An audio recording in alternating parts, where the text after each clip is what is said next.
Have you ever had to do something that was really, really hard? Maybe it felt like it was impossible.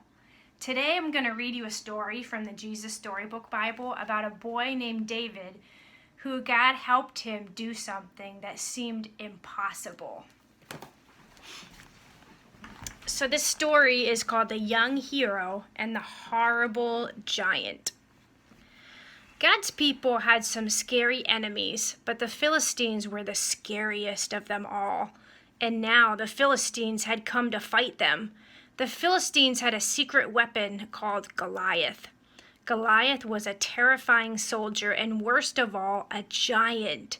A giant so strong and so tall and so scary that no one had ever been able to fight him and live to tell the tale. So there they were, the Philistines standing on the top of one hill and God's people standing on top of the other.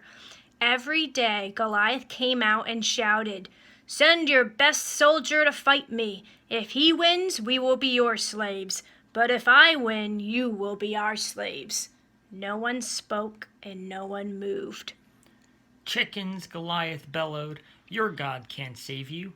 I'll rip your heads off and have you on toast."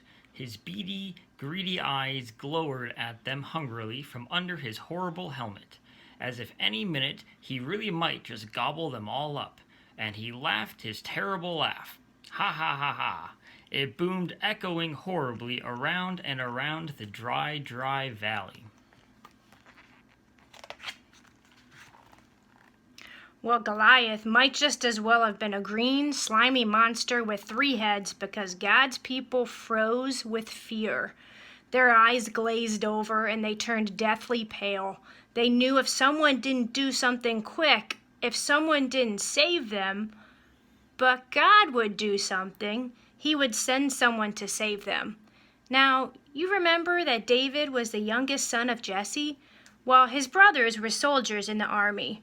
One day when David brought his brothers their lunches, he saw Goliath, and he saw how scared everyone was. "Don't be afraid," David said. "I'll fight him for you."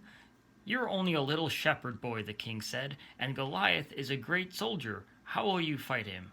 "God will help me," David said.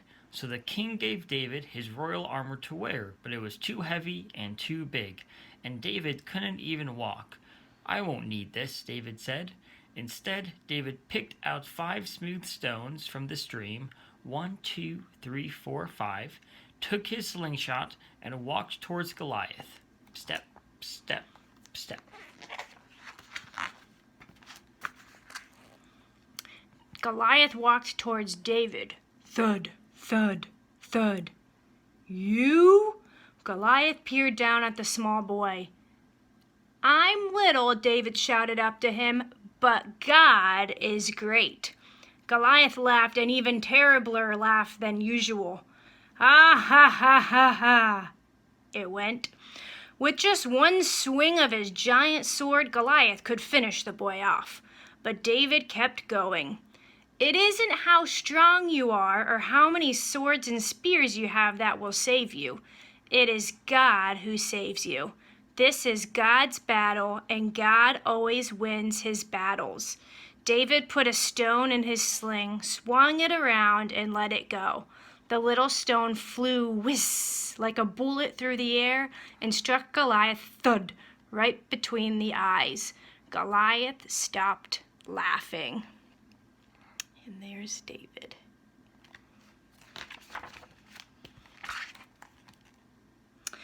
He stumbled and staggered and crash fell dead. When the Philistines saw Goliath was dead, they ran away. And when God's people saw them running away, they cheered. God had saved his people. David was a hero. Many years later, God would send his people another young hero to fight for them and to save them. But this hero would fight the greatest battle the world had ever known.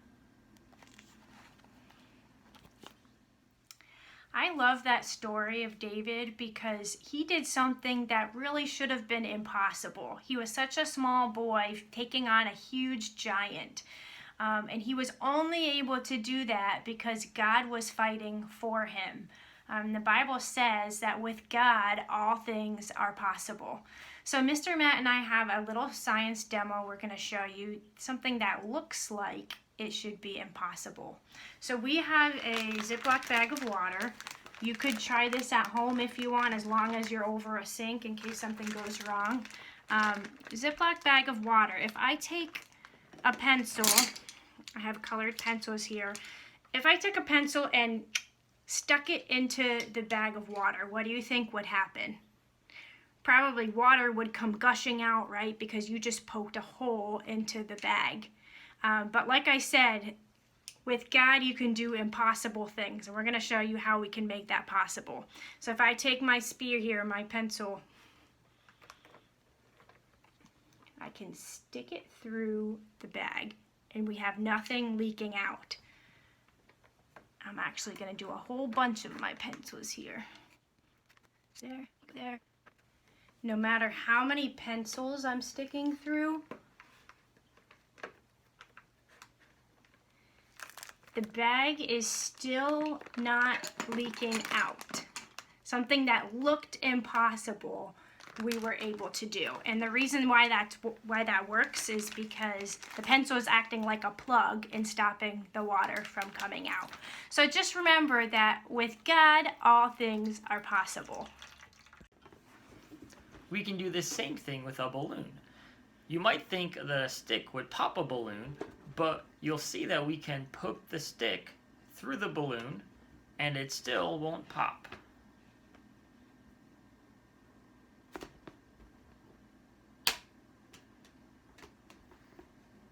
And the balloon doesn't pop. Just like the experiment with the water in the bag, something might look impossible, but with God, all things are possible. And you might not be like David. You might not have a giant to face. You might not have a situation as big as that.